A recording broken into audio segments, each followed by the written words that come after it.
At ayun, meron lang ako gustong i-share sa inyo, no? So, since nandito pa ako, nag-aantay ako ng sasakyan. Ito nasa likod ko, ito yung company namin. Ito yung company ko, ito yung pinapasukan ko. Dito ako nagtatrabaho. Pero ito nasa harap ko,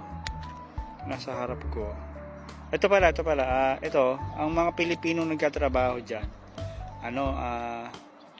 yung agency nila sa Pilipinas, NYD, International, tapos, yung Human Link, tapos Jobs in Croatia.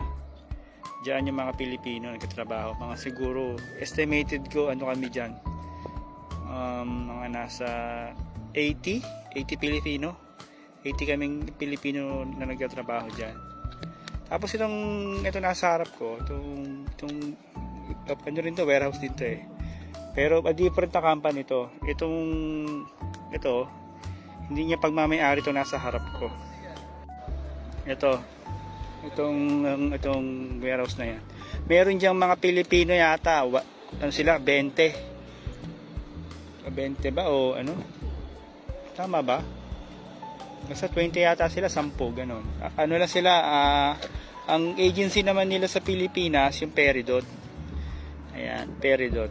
Ang ginagawa nila dyan, yung parang mga ang titsura nun, yung fiber, carbon fiber ng mga sasakyan, mga kaha, may mga plastic, mga ganyan. Ganun lang nila dyan sa loob. So, yung may-ari nung na yan, iba, tapos ito rin, magkaiba yan.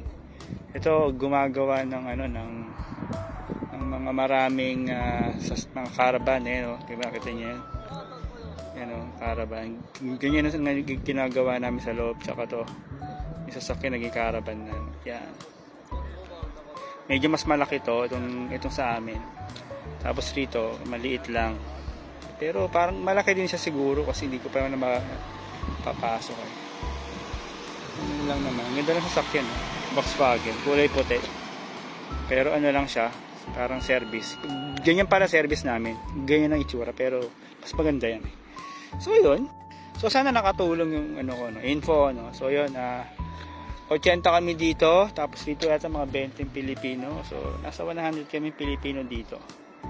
Sa lugar namin. So, kumakalat na ang lahi ng Pilipino. Alright, so ingat kayo palagi, selfie. God bless. Peace.